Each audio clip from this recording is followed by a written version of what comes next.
Hey guys, Ryan here for Bender Wins. Hope everyone's doing well today. Here with your daily free picks. Okay guys, so yesterday we finished 2-2, but we lost a 2-unit play. For those of you in the Masterclass, guys, the additional picks, we ended up going 3-2. But I want to talk to you guys really quickly about yesterday, specifically our 2-unit play on Milwaukee. Okay guys, so the format in which I give you guys my picks and I pass along my handicapping of the games is through video format. It doesn't really allow me an avenue outside of, possibly reposting another video after some of you guys have already bet to change picks in a game. Okay, now yesterday guys, and I'm gonna 100% own up, that was 100% on me for taking Milwaukee. The reports that I read was Giannis was going to be probable and close to 90% that he was going to play in that game. So given the fact that he was probable and Lowry more than likely was not going to play, this looked like a nice matchup. Now the fact that Toronto had played the night before and was going to be probably tired, which they didn't really look tired, made this to be a 2-unit play, along with a number of other things lining up, including an incredible amount of steam, which I talked about in yesterday's video. But from the time that I posted the video, about half an hour later, and call it bad timing, call whatever you want guys, but about half an hour later, Giannis was announced out for the game.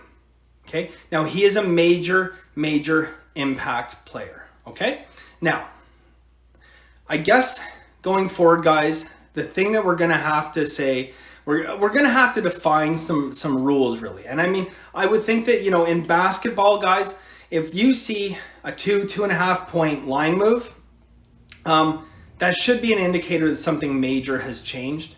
And I want you guys to embrace my picks that I'm giving you guys, but I want you obviously to do your own research and not to just blindly follow every last thing that I give you guys, okay? So I have 100% confidence in my picks when I give you guys the picks. Otherwise I wouldn't do it. But certain things can happen in sports that change, okay? I'll give you an example guys. If I gave you the Dodgers game with Clayton Kershaw pitching and all of a sudden he scratched for the game and they put another guy in who's never made a major league appearance before, that changes things, okay? Now I'm not saying that guys about minor changes. Now when I give you guys a pick, okay, I want to give you an example. So yesterday there was a pitching change. One of my games that I gave on the Masterclass series, I had San Diego, okay? So I had San Diego, I think they're plus 175. There was a pitching change before that. Someone commented, I said, that doesn't matter, okay? There's enough on this game that I like it no matter what. There's enough value there. But when something major happens, okay? When the top pitcher in baseball is no longer pitching, when the top player in the NBA, or top 2 or 3, I'm not going to debate you guys on that, top 2 or 3 player in the NBA is no longer playing, it's enough for you guys to just take a step back and not play that game, okay? 2-unit play or not, just take a step back. Now, I'm not telling you guys if you played the game yesterday, what you did was wrong. Absolutely not, because I've been telling you guys, play these games, play the games, okay? So I'm taking 100% ownership of what happened yesterday because I have not clearly defined the rules, all right? So, again, guys, it's up to you what you do with your money, but yesterday was a heartbreaker. When I saw that, I thought, oh my God, what do we do? Really, ultimately, what do we do? So anyways, guys, I mean, I even had the over in that game for the Masterclass guys as well. I had the over in that game. Both lines get totally messed up by doing that. So, all right. The other thing, guys, that I just want to talk about before I get into, so by the way, I have 2 plays for you guys. They're both 2-unit plays. All right, so I have two 2-unit plays. For those of you guys in the Masterclass, I have 3 additional plays, plus I have 2 NHL series plays, including an underdog that I think has a really good shot at winning outright in the series. All right, but quickly before I get into that, guys, I don't get emotional about sports betting. I don't. I've been doing this a long time. I believe in the law of averages. I know that occasionally I do get frustrated when you go on a losing streak. There's bad luck, but at the end of the day, I put it behind me. But I will tell you guys, I do take it personally when I have people messaging me saying that they lost their entire account in one day. I preach bankroll management, and I'll continue to preach bankroll management. But it's messages like that that make me honestly question whether what I'm doing is a positive or a negative. I feel like, guys, I'm providing enough information for you guys to be able to make educated decisions and to be able to be profitable in sports. I'm going to continue to do this, but I ask you guys for a favor. Please, and I'm begging you, watch my video on bankroll management or go on Google and look up bankroll management and stick to it, because I will make you 2 promises. Promise 1, if you stick to bankroll management and you're good at handicapping, you will make a lot of money sports betting. And promise number 2, I promise you, if you're good at sports betting, if you're better than me at handicapping games, and you don't stick to bankroll management, I promise you, you will lose every penny that you ever put into your betting account. Okay? Guys, please. I do not want to get messages like this. I'm bothered by this, okay? The point of this is to help you guys, and I don't want to read messages like that to see people blowing up their bankrolls in one day. It should never happen, ever, okay? All right, so let's put that behind us, guys, and let's move on. All right, so we are going to get into today's games. Like I said, guys, I have 2 plays for you guys. They are both 2-unit plays, and we're gonna get cracking right now. All right, guys, so first play, we have Chicago and Detroit. Okay, so Chicago, Detroit. Now, right off the bat, guys, a couple really nice system indicators on this game. We also have a lefty-lefty matchup, which does make a difference, guys, in terms of the under. I have a nice system for lefty-lefty that actually goes under 56% of the time. So a nice solid system. I mean, it's nothing, earth-shattering on its own, but a nice system, 56% when you have lefty-lefty matchups to go under. Now, the public is heavy on the over, and the sharps are heavy on the under on this one, guys. As well, okay, so all these things line up. We really like that. We got system indicators, guys. We have nice money distribution. I mean, that's what I talk about when I talk about, the public being on the over. Ultimately, what I'm talking about, it's a nice money distribution. You have a high percentage of people betting on this side, but more money's on the other side. So that's what I mean by nice money distribution. So all this stuff lines up, and we really like that.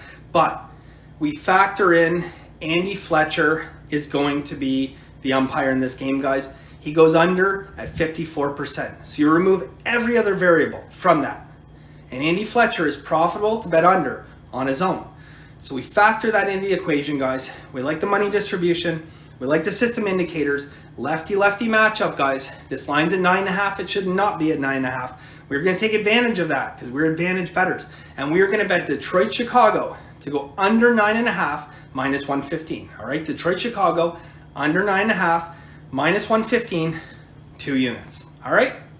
Next game, guys, we have Arizona and Colorado. So Arizona, Colorado,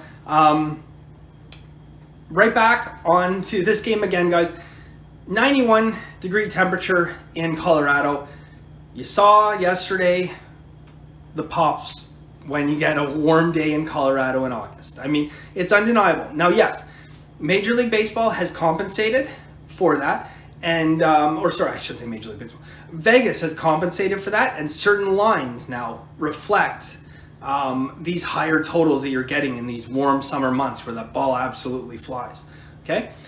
But when you get totals, low totals like 11, like it was yesterday, it's a huge advantage, okay? So now, I like this game, guys, to start with. But again, we go back at the end of all our handicapping. I'm going to tell you guys exactly how we do it. So with baseball, guys, I don't like to have preconceptions of what I think a baseball game will or won't be. So I'm going to tell you guys exactly how I handicap a game. Okay, I basically go through and I create my lines and my totals.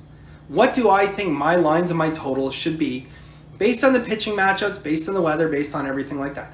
And that is where I ultimately find value. When I find a line that I think should be much different from what the actual line is, well, that percentage in between is my perceived value.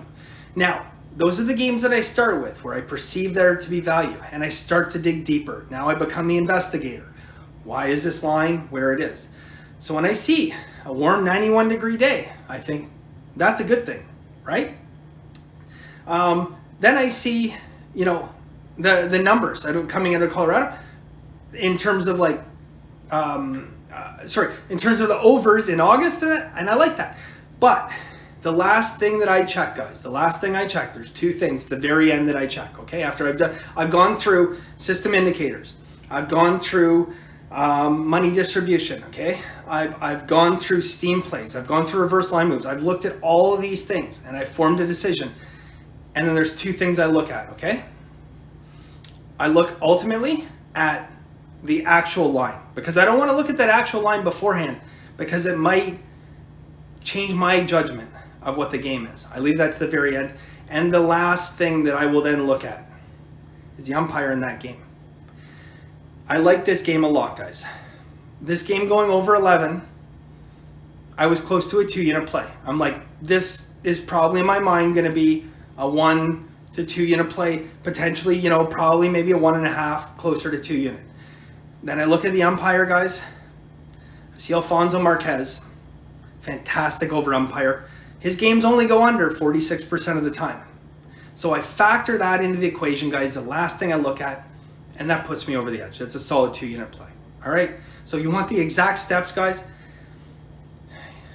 Look, set your lines, okay? Set your lines and set your totals, okay? Try and figure out, if you were a Vegas odds maker, what would you do? Print it off the computer, guys. Print off the computer and just write it down right next to the game. Don't print off the lines. You don't want to look at those yet. Print it off. If I were a Vegas odds maker, what would I put the line at, okay? If you have access to information like steam and reverse line moves, now factor that in, okay? What side do you like based on that? I like this side. There's a steam play. There's 2 reverse line moves. I like this side. Now, is there any indicators on that side that you have in your database? Yeah, there is. There's 3 indicators. Oh, I really like that, right? What's the money distribution look like? Oh, it looks great for that game. Well, now you have a bet, okay? So now let's go over the umpire. Now, you want the over in this game? Is it an over umpire? Now you got a strong play. Is it an under umpire? You have to go back and you have to figure out how you've weighted all those other things. You know, if it's an under umpire and a couple other things line up, maybe it's not a play.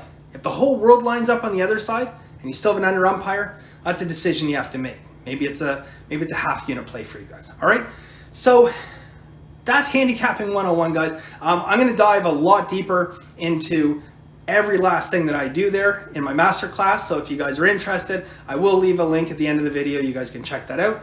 Anyways, that is it for today, guys. Again, please, bankroll management, guys.